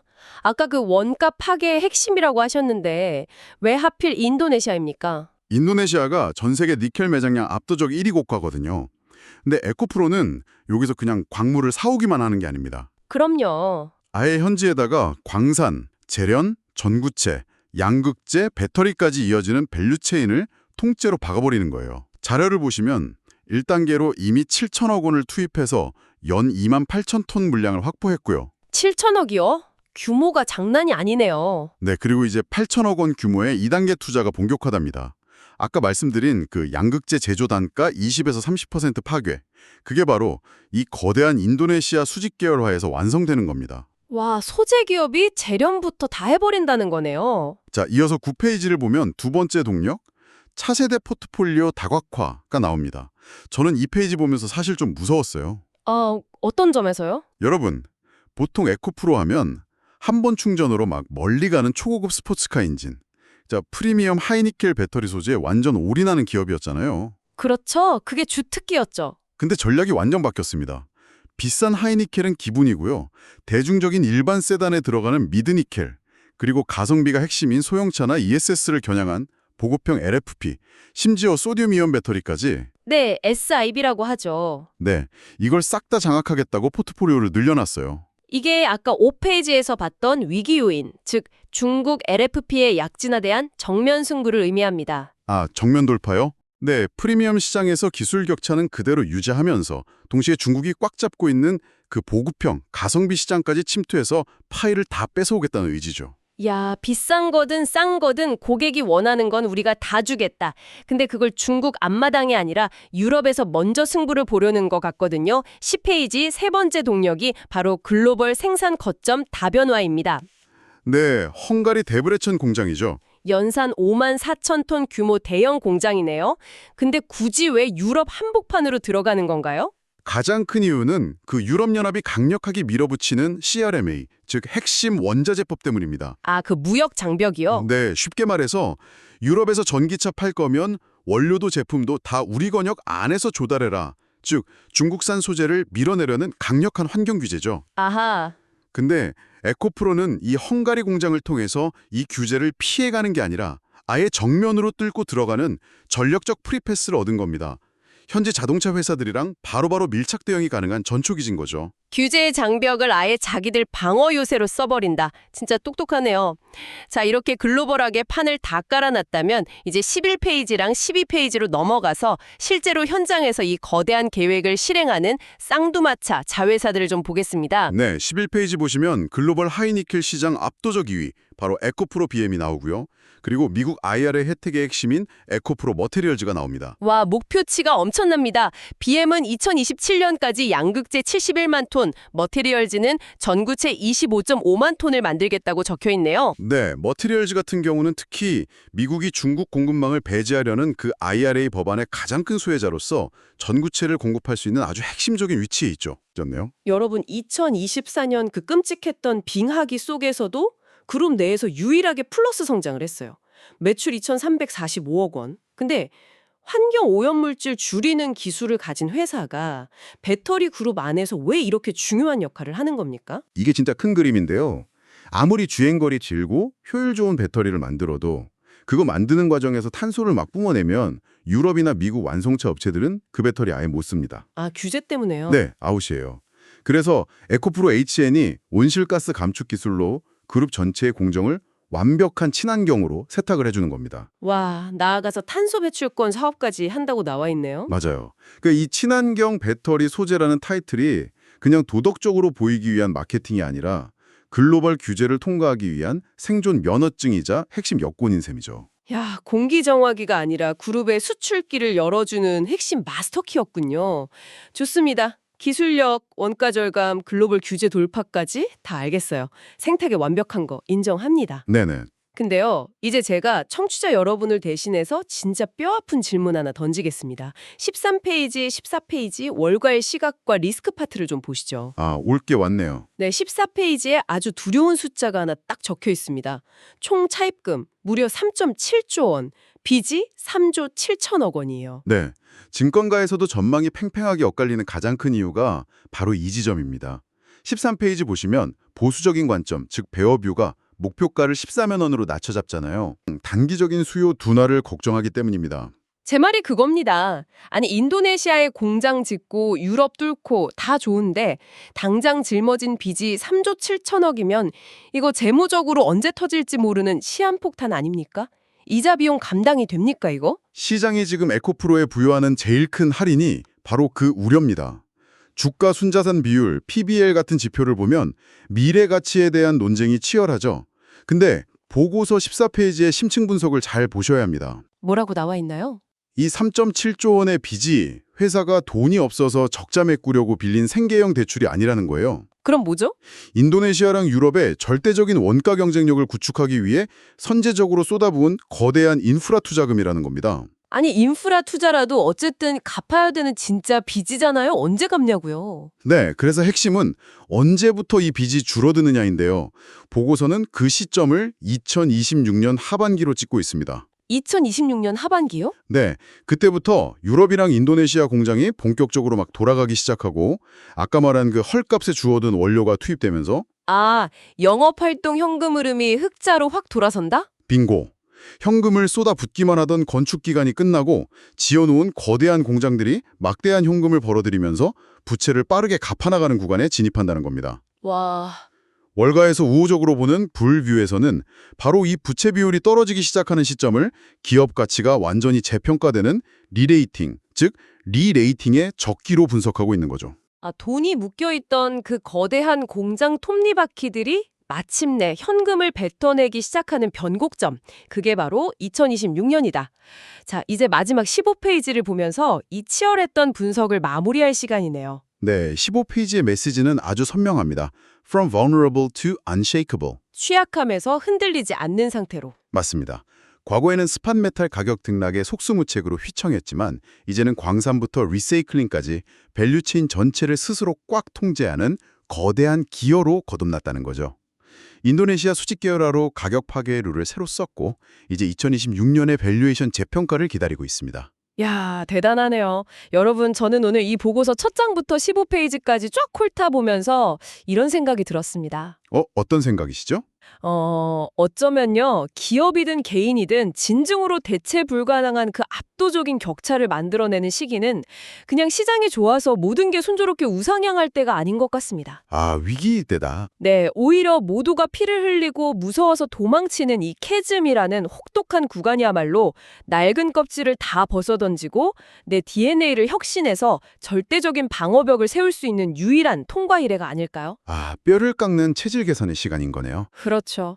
3조 7천억 원이라는 이 어마어마한 짐을 짊어지고 스스로의 한계를 시험한 이 에코프로라는 기억이 모든 인프라가 만개하는 2026년의 봄에 과연 시장에 어떤 숫자를 증명해낼지 여러분도 각자의 통찰을 가지고 그 궤적을 한번 날카롭게 지켜보시기 바랍니다. 네, 2026년이 정말 기대가 되네요. 오늘 저희가 준비한 딥다이브는 여기까지입니다. 끝까지 함께해 주셔서 감사합니다. 좋습니다. 당장 1페이지 제목부터 심상치가 않거든요. 네, 캐짐을 넘어선 초격차 전략. 전기차 수요가 일시적으로 정체되는 이 캐짐 구간을 어떻게 뚫고 나가겠다는 건지 여러분 바로 2페이지로 넘어가 보시죠. 이 페이지를 딱 보시면 이들이 현재 시장 상황을 어떻게 인식하는지 명확히 드러납니다. 지금의 캐짐을 단순히 버텨야 할 보릿고개로 보지 않는다는 거죠. 아, 오히려 기회로 본다는 건가요? 맞아요. 도약을 위한 압축 응축기로 정의하고 있습니다. 화면 중앙에 있는 세 개의 기둥 보이시죠? 이게 이 전략의 뼈대거든요. 압도적 해자, 실적 반등, 미래 성장 동력. 약간 뻔한 슬로건처럼 들리기도 하는데요. 처음엔 그렇게 보일 수 있죠. 근데 앞으로 우리가 넘겨볼 페이지들에서는 이게 단순한 선언이 아니라는 걸 보게 되실 겁니다. 철저하게 계산된 시스템과 숫자로 어떻게 작동하는지 증명될 거거든요. 좋습니다. 그럼 그 압도적 해자라는 게 대체 뭔지 우리 3페이지로 넘어가서 바로 확인해 보죠. 와, 일단 숫자들은 확실히 눈에 띄네요. 네, 글로벌 하이니켈 시장 점유율 1위, 그리고 2027년까지 연간 71만 톤 생산체지 구축이라는 엄청난 규모가 나오죠. 거기다 삼성 SDI나 SK온 같은 핵심 고객사들하고 맺은 10조 원 규모 공급 계약까지. 2026년에 코스닥 시가총액 1위를 탈환하겠다는 목표도 적혀 있습니다. 정말 공격적인 청사진이죠. 근데 여기서 약간 구조적인 의문이 하나 생기거든요. 생산량이 아무리 많고 계약 규모가 거대해도 배터리 양극재 사업이라는 건 결국 리튬이나 니켈 같은 광물 가격에 절대적으로 휘둘리지 않나요? 아, 그게 사실 가장 치명적인 약점이긴 하죠. 비유하자면 아무리 미슐랭 3스타 천재 셰프라도 매일 들어오는 식재료 가격이 10배씩 폭등해버리면 메뉴판 가격을 확 올리던가 문을 닫던가 둘 중 하나잖아요.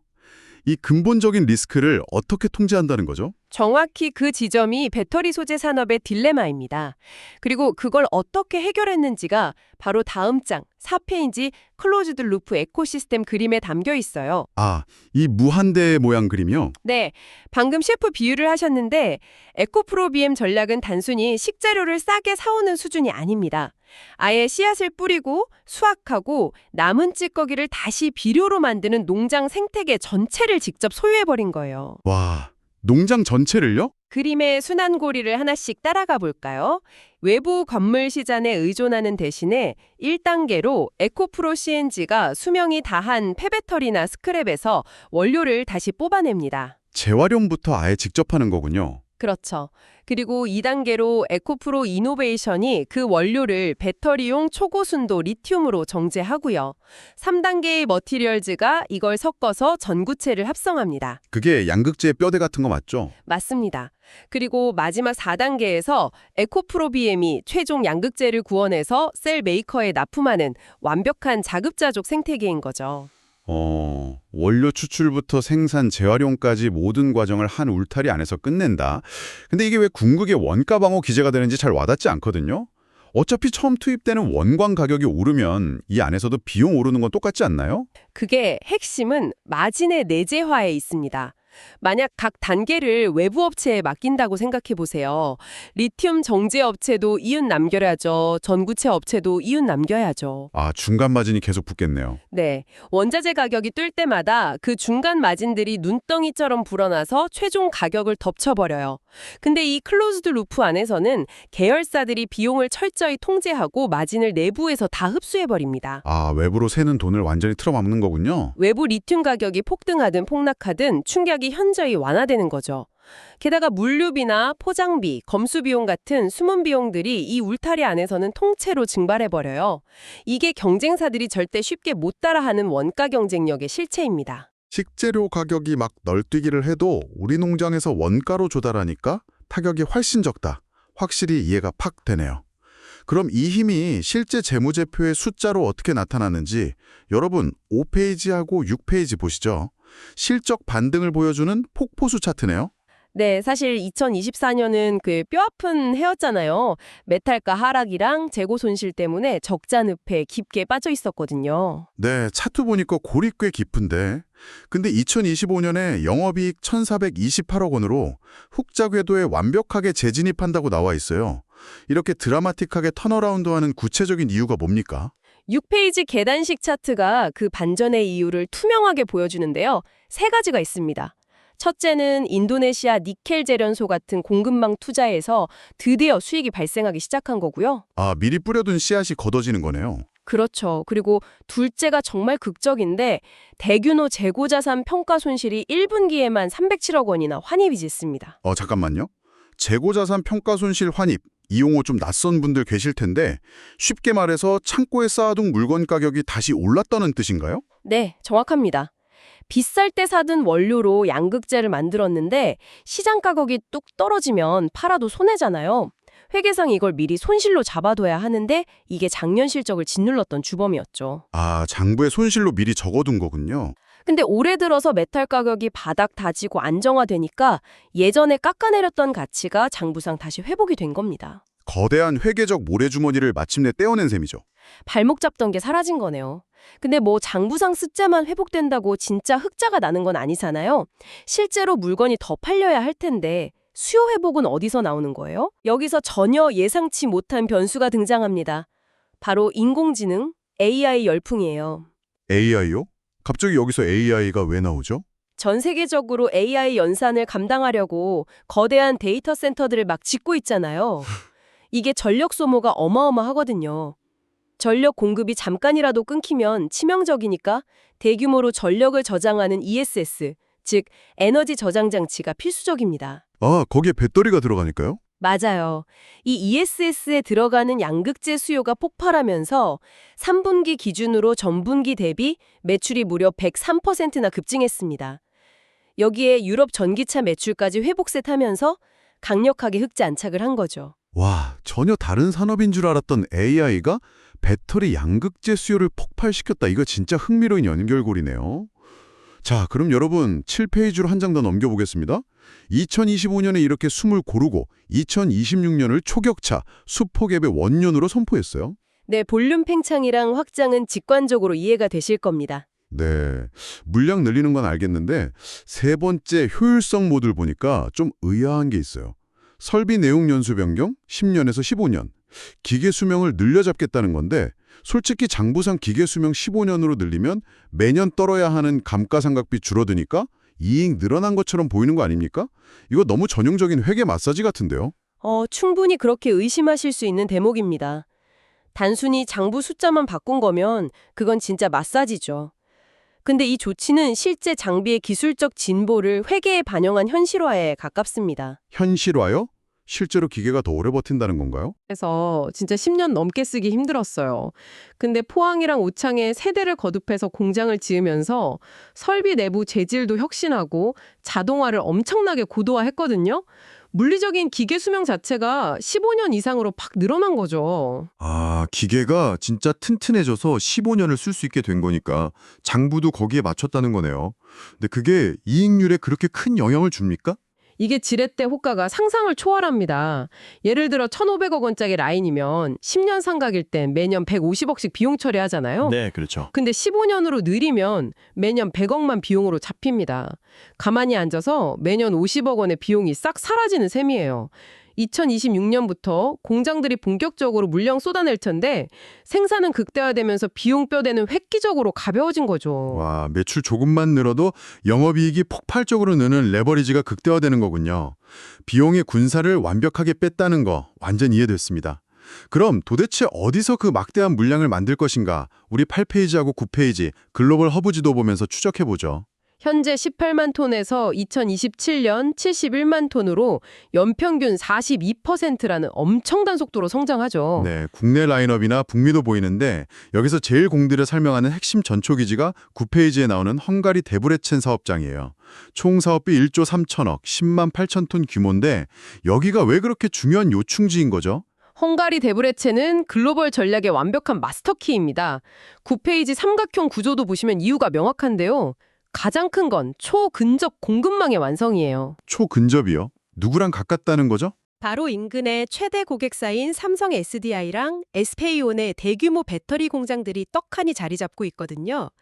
양극재가 엄청 무겁고 습기에 민감해서 배로 멀리 실어 나르면 물류비 끔찍하게 깨지고 품질 관리도 어렵습니다. 아, 그래서 아예 고객사 코앞에다 지어버린 거군요. 그렇죠. 물류비 획기적으로 줄고 문제 생겨도 당일 즉각 대응이 되잖아요. 게다가 4페이지에서 봤던 클로즈드 루프의 일부인 리튬 정제 기능까지 현지로 동반 진출시켰습니다. 제조 원가를 바닥까지 낮춘 거죠. 헝가리의 완벽한 요새를 구축해놨네요. 요새하니까 바로 10페이지 방패 그림이랑 연결이 됩니다.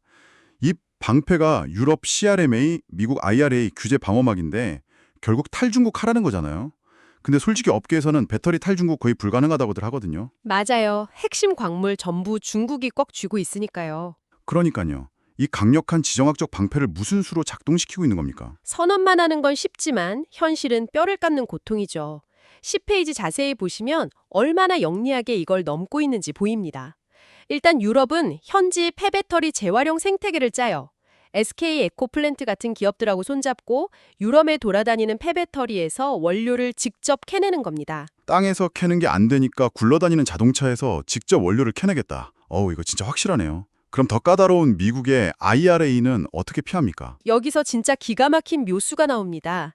인도네시아 재련소 4곳에 선제적으로 투자를 했는데 중국의 최대 전구체 기업인 GEM이랑 전략적 합작법인을 세웠어요. 잠깐만요. 미국 IRA는 중국 자본 들어간 배터리에 보조금 안 주겠다는 법이잖아요. 근데 중국 기업이랑 손을 잡고 어떻게 보조금을 받죠? 그게 바로 묘수입니다. IRA 규정상 중국 기업 지분율이 25% 이상이면 보조금 못 받거든요.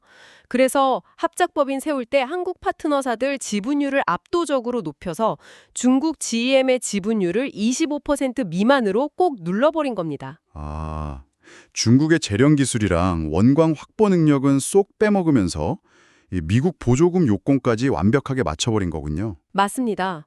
맹목적으로 중국 배제하다가 원가 경쟁력 잃는 대신에 룰의 허점을 파고들어서 실리만 챙기는 극도로 실용적인 전략이죠. 적의 무기를 빌려오되 방아쇠는 내가 준다. 와, 진짜 놀랍습니다.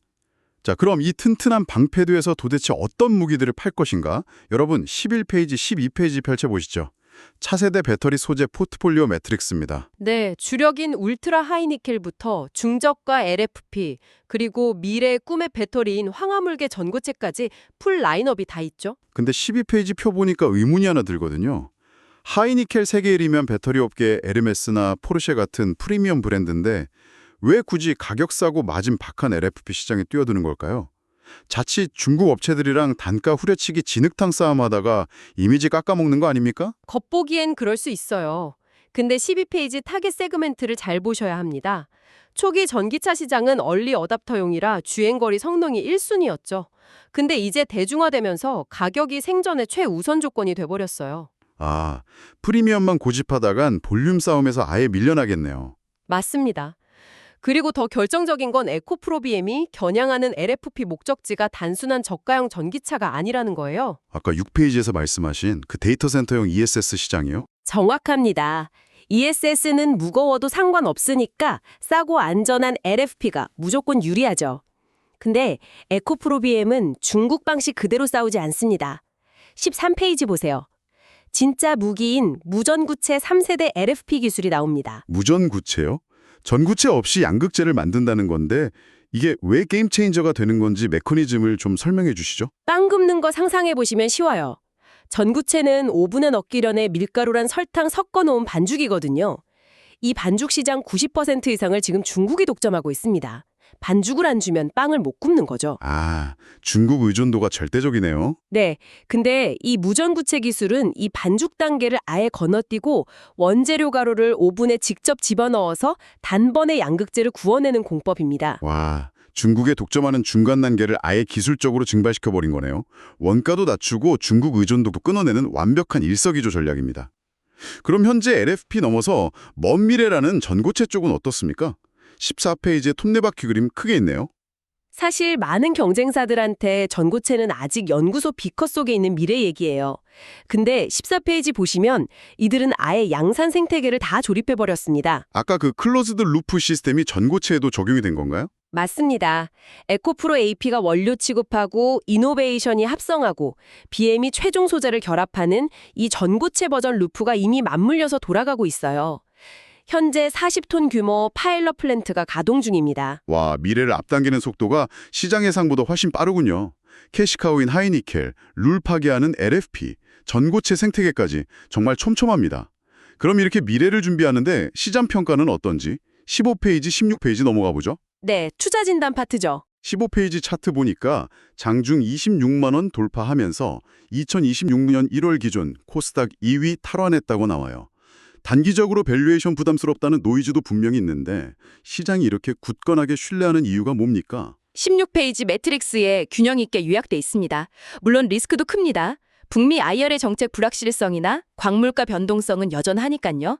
근데 시장은 이들이 가진 강점과 촉매제에 압도적인 프리미엄을 주는 겁니다. 아까 본 원가 통제력이나 수요 턴어라운드 같은 거요? 그렇죠. 증권사 타겟 프라이스도 15만 원에서 18만 원 선인데 중장기 성장성에 대한 확고한 믿음이 깔려 있는 거고요. 무엇보다 15페이지 하단에 적힌 포인트가 진짜 중요합니다. 휴머노이드 및 로봇용 차세대 애플리케이션 기대감? 이 문구 말씀이시죠? 네, 시장은 이제 에코프로 BM을 그냥 전기차 부품 회사로 안 보는 거예요. 가볍고 밀도 높은 에너지 기술은 앞으로 두 발로 걷는 휴머노이드 로봇이나 하늘을 나는 에어택시, 즉 UAM 생태계의 필수 인프라거든요. 아, 산업의 심장을 만드는 기업으로 아예 밸류에이션 자체가 격상되고 있는 거군요. 정확합니다.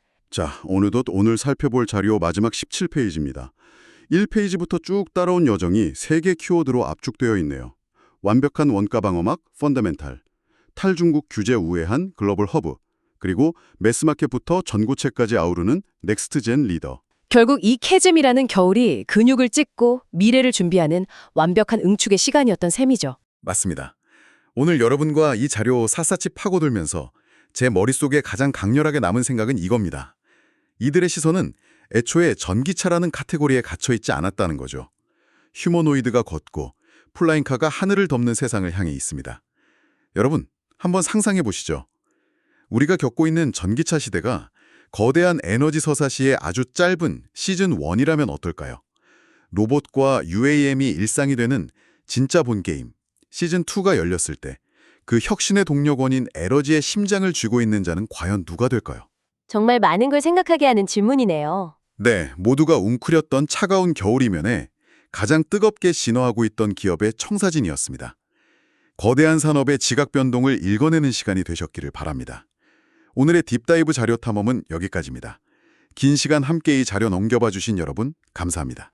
시작부터 2026년 전략적 변곡점이라는 단어가 아주 도발적으로 적혀 있거든요. 전문가님, 이게 비즈니스 관점에서 정확히 어떤 의미인가요? 네, 여기서 정말 흥미로운 점은 이 페이지에 있는 그 재무 그래프를 보시면 바로 이해가 되실 겁니다. 눈으로 한번 따라가 보시죠. 이 그래프의 선 두 개가 향후 10년의 운명을 결정짓습니다. 아, 저기 회색 선이랑 파란색 선 말씀하시는 거죠? 네, 맞습니다. 하나는 회색으로 칠해진 대규모 자본적 지출, 즉 카펙스입니다. 공장 짓고 설비 까는 데 들어가는 막대한 투자금이죠. 이 존이 2024년이랑 2025년에 무려 7조에서 9조 원 사이로 산처럼 치솟습니다. 와, 7조에서 9조요? 어마어마한 돈이네요. 그렇죠. 그런데 그 밑에서부터 파란색 선이 가파르게 쫙 치고 올라옵니다. 이게 바로 신사업 에비타. 쉽게 말해 리튬이나 니켈 같은 미래 소재를 팔아서 제로 벌어들이는 현금 흐름이거든요. 아, 그러니까 천문학적인 돈을 막 땅에 쏟아붓는 그 파종의 시기랑 돈이 현금으로 돌아오는 수확의 시기가 교차하는 거군요. 정확합니다. 그 두 선이 정확히 X자로 교차하는 타이밍, 즉 재무적 변곡점이 바로 2026년이라는 사실을 이 자료가 보여주고 있는 거죠. 그럼 2025년까지는 이른바 그 죽음의 계곡을 걷고 있는 중인 거네요.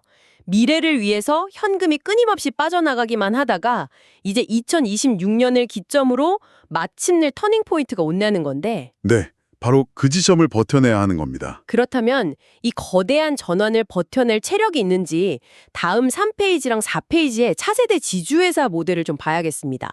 철강, 2차 전지 소재, 그리고 에너지랑 인프라. 이렇게 세 가지 기둥으로 사업을 재편했다고 나오네요. 네, 지주사 체제로 전환한 가장 큰 이유가 바로 이 세 기둥 간의 자본 배분 전략 때문이거든요. 아, 자본 배분요? 맞습니다. 철강 본업이 매년 수조 원의 안정적인 현금을 창출해주는 아주 든든한 캐시카우 역할을 하고요. 그 돈을 2차 전지 소재라는 막 폭발적으로 성장하는 엔진에 쏟아붓는 구조죠. 오, 이거 약간 흔들리지 않는 삼각대를 세우는 것 같네요.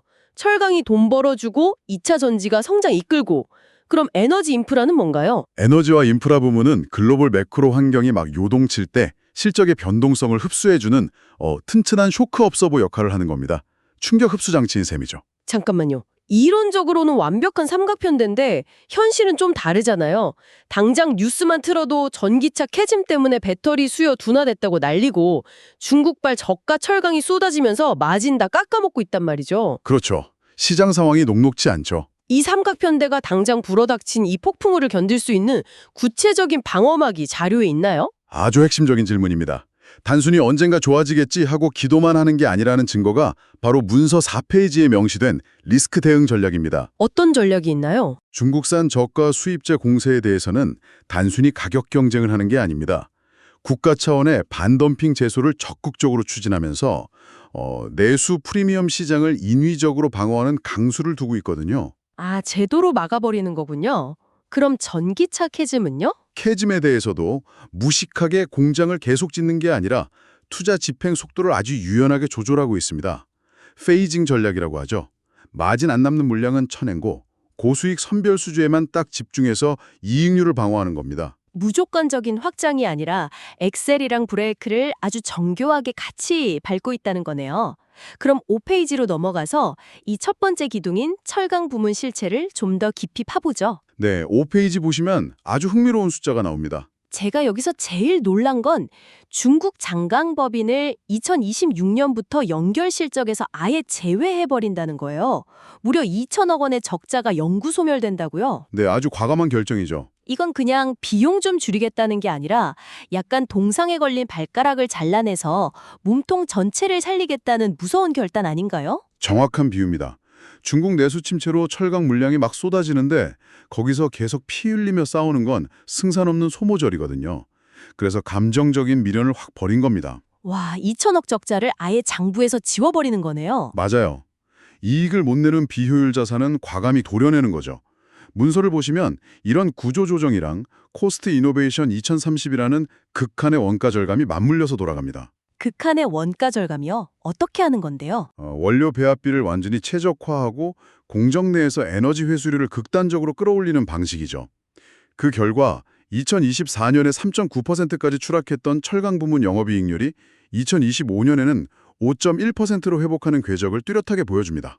조 단위 매출 내는 굴뚝산업에서 영업이익률이 1.2%포인트 오르는 거면 진짜 수천억 원 순이익이 왔다 갔다 하는 엄청난 체질 개선이네요. 네, 동상을 잘라내고 지혈을 완벽하게 끝냈다는 뜻입니다. 좋습니다. 그런데 6페이지로 넘어가면 저를 진짜 의심하게 만드는 내용이 딱 나옵니다. 바로 그린스틸이랑 수소환원 제철인 하이렉스 기술인데요. 하이렉스. 네. 용광로에 석탄 대신 수소를 넣어서 이산화탄소 대신 순수한 수증기만 배출하면서 철을 만든다. 이거 솔직히 너무 공상과학 스토리 같지 않나요? 친환경 홍보용 멘트처럼 들리는데 당장 상용화가 가능해요? 그 의심이 당연합니다. 수백 년 동안 이어져 온 그 탄소 기반 철강 제조 방식을 완전히 근본부터 뒤집는 거니까요. 그런데 문서 하단의 타임라인을 유심히 한번 보시죠. 타임라인요? 2026년 일정이 있네요. 네, 포스코는 이걸 그냥 미래의 꿈으로 놔두지 않았습니다. 당장 2026년 6월에 광양제철소에서 연산 250만 톤 규모의 대형 전기로가 본격적으로 가동을 시작하거든요. 잠깐만요. 2026년에 이미 상업 생산 스케일로 공장이 돌아간다고요? 실험실 비커 수준이 아니고요? 그렇습니다. 메가톤급 상업 생산입니다. 물론 완벽하게 100% 수소환원 제철로 가기에는 아직 전 세계적으로 그린 수소 인프라 자체가 부족하거든요. 아, 그쵸. 수소 구하기가 힘드니까요. 그래서 포스코가 아주 현실적인 브릿지 전략을 씁니다. 당장 수소만 쓰는 게 아니라 천연가스랑 수소를 섞어서 투입하거나 탄소 배출을 획기적으로 줄인 HBI 같은 저탄소 철원을 해외에서 직접 확보해오는 방식을 병행하는 거죠. 그러니까 규제 단두대를 피하기 위한 되게 현실적인 생존 전략이네요. 철강에서 어떻게 돈을 지키고 규제를 뚫어내는지 확실히 알겠습니다. 자, 그럼 7페이지로 넘겨서 두 번째 기둥, 2차 정지 소재 파트로 들어가 보죠. 네, 여기서부터 정말 재밌어집니다. 와, 2030년 목표 숫자들이 엄청 공격적이에요. 리튬 42만 3천 톤, 니켈 24만 톤, 양극재 100만 톤. 심지어 2030년에 이 부문 단독 매출 목표가 62조 원입니다. 엄청난 숫자죠. 아니, 철강 회사가 배터리 소재로만 62조를 벌겠다니요. 전문가님, 이 미친 자신감의 근거가 대체 뭔가요? 그 자신감의 실체가 바로 8페이지에 원형으로 그려진 무결점 밸류체인 생태계 다이어그램입니다. 클로즈드 루프라고 하죠. 아, 이 동그란 그림이요? 네, 이걸 그냥 예쁜 그래픽으로 넘기시면 절대 안 됩니다. 1번 리튬이나 니켈 같은 원료 채굴부터 시작해서 전구체, 양극재, 음극재를 거쳐서 전기차에 탑재되잖아요. 네네, 그렇죠. 그리고 수명이 다한 폐배터리가 나오면 그게 6번 리사이클링 공정으로 들어가서 다시 원료를 뽑아내는 완벽한 순환고리인 겁니다. 와, 원료 캐는 것부터 다 쓴 배터리 갈아서 다시 원료 뽑는 것까지 자기들 앞마당에서 처음부터 끝까지 다 해먹겠다는 거네요. 직설적이지만 아주 정확한 표현입니다. 제가 이게 왜 무서운 전략인지 그 메커니즘을 좀 설명해 드릴게요. 지금 글로벌 배터리 산업의 핵심 화두는 기술 격차가 아니라 바로 지정학적 무기화거든요. 지정학적 무기화요? 요즘 뉴스에 매일 나오는 그 공급망 문제 말하는 거죠. 맞습니다. 중국이 흑연이나 갈륨 수출을 통제하면 전 세계 배터리 공장이 그냥 멈춰섭니다. 미국은 또 인플레이션 감축법, 즉 IRA로 중국산 원료 쓰면 보조금 안 주겠다고 으름장을 놓고 있죠. 완전 샌드위치 신세잖아요. 바로 그 샌드위치 상황에서 포스코의 이 클로즈드 루프가 외부 공급망 리스크를 원천 차단하는 방탄조끼가 되는 겁니다. 남들 막 원재료 구하느라 쩔쩔맬 때 포스코는 100% 자급 가능한 이 생태계 안에서 외부 변수 없이 안정적으로 소재를 찍어낼 수 있는 거죠. 듣고 보니 진짜 단순한 수직 계열화가 아니라 누구도 침범할 수 없는 압도적인 해자를 파놓은 거네요? 맞습니다. 아주 강력한 지정학적 해자입니다. 대박이네요. 그런데 9페이지를 보니까 제가 또 강하게 태클을 걸고 싶어지는 그래프가 나옵니다. 리튬 상업 생산 램프업 그래프인데요. 아르헨티나 염호 프로젝트 말씀이시죠? 네, 아르헨티나 소금호수에서 리튬 뽑아내는 거예요. 업계 평균을 보면 생산량 100% 끌어올리는데 보통 2년에서 3년이 걸린다고 나와 있거든요. 네, 그게 일반적인 인더스트리 스탠다드죠. 그런데 포스코 계획을 보면 2026년 3월에 가동률 60%를 찍고 불과 4개월 뒤인 7월에서 8월에 바로 100% 풀가동으로 치솟아요. 아니 날씨 영향도 받고 시행착오도 엄청 많을 텐데 남들 3년 걸리는 걸 4개월 만에 다 한다는 게 기계적으로 말이 됩니까? 아주 예리하고 합리적인 의심입니다.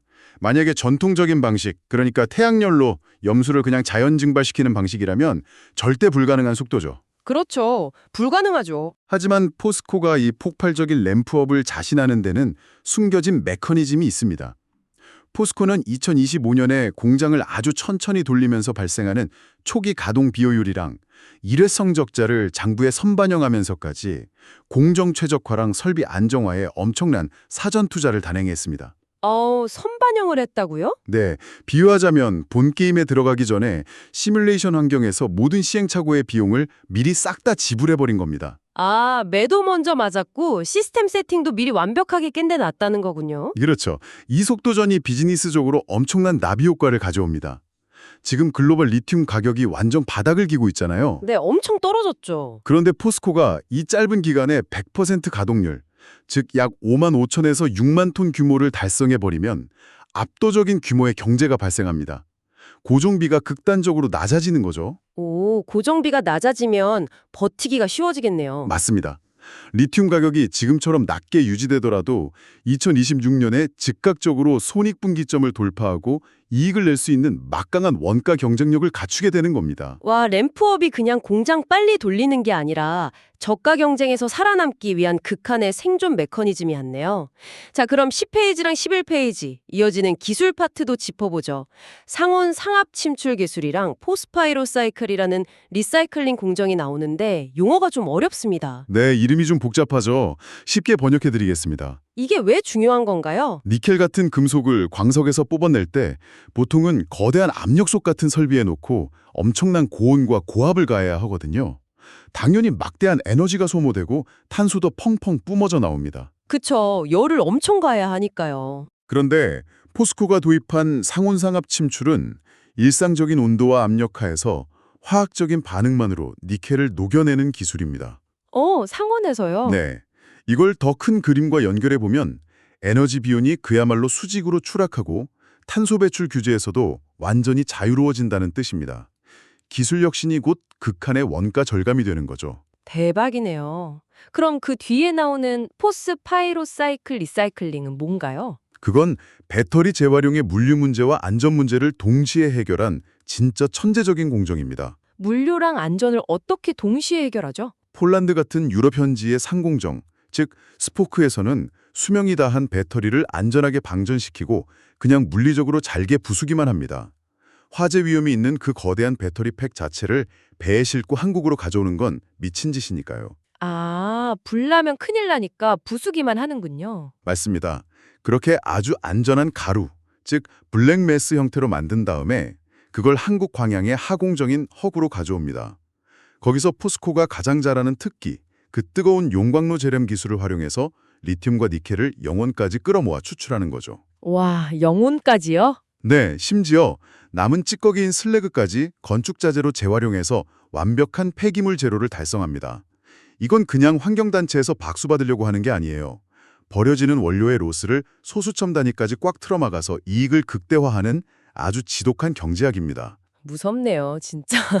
철강 깎던 그 짬파이브로 폐배터리까지 남김없이 다 녹여버린다는 거군요. 자, 이제 12페이지로 넘어가면 가장 현실적인 의문이 하나 생깁니다. 어떤 의문이시죠? 철강 체질 개선하고 2차 전지 무결점 밸류체인 완성하는 이 웅장한 오케스트라, 결국 티켓값이 엄청나게 들켠데 그 막대한 자금 대체 어디서 끌어옵니까? 자금 조달 파트 좀 설명해 주시죠. 이 문서를 관통하는 포스코의 재무 철학은 스스로 피를 뽑아 수혈한다입니다. 부실 자산을 털어내고 현금을 만들어내는 구조 개편 파트를 주목해 보시죠. 스스로 피를 뽑는다고요? 네, 총 73건의 과제를 완료해서 누적 1.8조 원이라는 거대한 현금 뭉치를 창출해냈습니다. 이 안에는 과거에 맺어뒀던 일본 제철 지분 전량 매각 같은 아주 성역 없는 결정들이 다 포함되어 있습니다. 1.8조 원이라 엄청난 금액이네요. 그런데 이 돈을 그냥 금고에 쌓아두거나 빚 갚는 데 쓰는 게 아니라는 점이 중요하잖아요. 바로 그겁니다. 창출된 1.8조 원 현금은 장부를 예쁘게 꾸미는 데 쓰이지 않습니다. 앞서 우리가 살펴본 아르헨티나 리튬 염호 램프업이나 니켈 신재련 공중 같은 미래 고수익 성장 동력에 즉각적으로 재투자됩니다. 뺀 돈을 바로 미래에 박아버리는 거네요. 맞습니다. 수명이 다해가는 죽은 자산에 묶인 돈을 쫙 빼내서 심장이 가장 뜨겁게 뛰고 있는 미래 산업에 강력한 펌프질을 해주는 아주 효율적인 자본 재배치 전략이죠. 좋습니다. 그럼 13페이지로 가보죠. 그래서 이게 다 무슨 의미일까요? 왜 이렇게까지 복잡하고 처절하게 사업을 뜯어고치는 걸까? SOTP 밸류에이션 모델을 보면 드디어 해답이 나옵니다. 네, 이 차트가 아주 핵심입니다. 저는 이 차트 보고 진짜 머리 한 대 맞은 것 같았거든요. 현재 포스코홀딩스 시가총액이 약 18조 원 수준인데 이들이 제시하는 철강 본업 27.6조, 친환경 인프라 7.1조, 그리고 친환경 소재 21.6조, 이 가치를 다 더한 타겟 밸류가 무려 56조 원입니다. 네, 숫자가 엄청나게 차이 나죠. 아니 지금 시장에서 거래되는 가격이랑 실제 가치가 3배 가까이 차이 난다는 건데 시장이 바보가 아닌 이상 왜 이렇게 극단적인 저평가가 일어나고 있는 겁니까? 시장은 바보가 아니지만 때로는 지독하게 보수적이고 게으릅니다. 이른바 지주사 할인이라는 함정 때문이죠. 지주사 할인요? 네, 현재 주식시장 시스템은 포스코 홀딩스를 여전히 철강에 안 팔려서 고전하는 굴뚝기업이라는 단일 프레임으로만 계산하고 있습니다. 그래프에 낮게 깔린 주가 그림을 보세요. 21.6조 원이라는 거대한 2차 전지 소재 사업의 잠재적 가치는 현재 주가에 말 그대로 영원 전혀 반영되어 있지 않습니다. 아, 영원 처리받고 있다고요? 너무 억울하겠는데요? 그렇죠. 하지만 앞서 말씀드린 2026년이라는 변곡점이 도래하면 어떻게 될까요?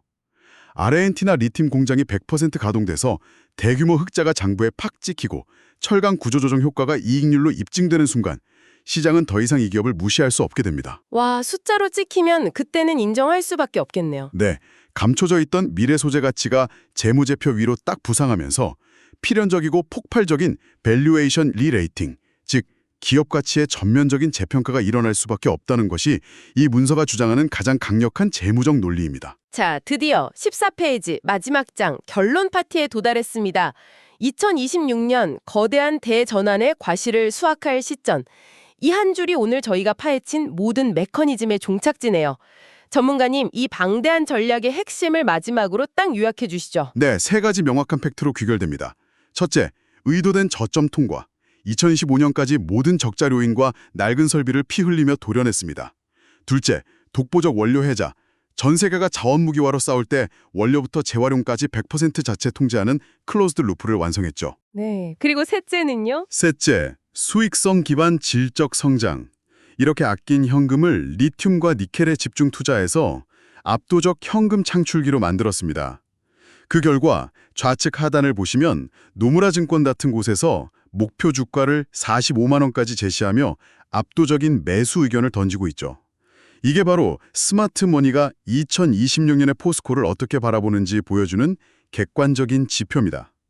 청취자 여러분, 오늘 저희가 이 14장짜리 자료를 한 장 한 장 넉자가며 확인한 건 뻔한 장밋빛 미래가 아니었습니다.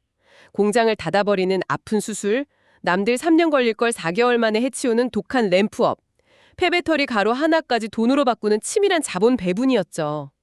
단순한 굴뚝기업이 어떻게 생태계 포식자로 진화하는지 확신하게 되셨을 겁니다. 여기서 청취자 여러분께 마지막으로 질문을 하나 던지고 싶습니다. 이 거대한 그림을 국가 차원으로 한번 확장해서 상상해 보시죠. 만약 포스코가 국가 산업뼈대인 철강을 친환경으로 전환하는 동시에 배터리 소재까지 100% 자급하는 무결점 생태계를 완성한다면 어떨까요? 오, 국가적 차원요? 지금 미국과 중국이 광물 주도권을 두고 피 튀기는 공근당 패권 전쟁을 벌이고 있잖아요. 이 살벌한 전쟁터에서 원료부터 완제품까지 통제하는 이 거대한 지정학적 무기를 한국이라는 국가가 쥐게 되었을 때 우리의 글로벌 협상력과 국격은 과연 어떻게 달라지게 될까요? 와, 그야말로 등골이 서늘해지면서도 막 가슴이 벅차오르네요. 기업 전력 문서 하나가 글로벌 패권 전쟁의 지도처럼 읽히는 놀라운 경험이었습니다. 오늘 심층 분석이 여러분의 투자 렌즈를 한층 더 날카롭게 벼려주는 무기가 되었길 바랍니다.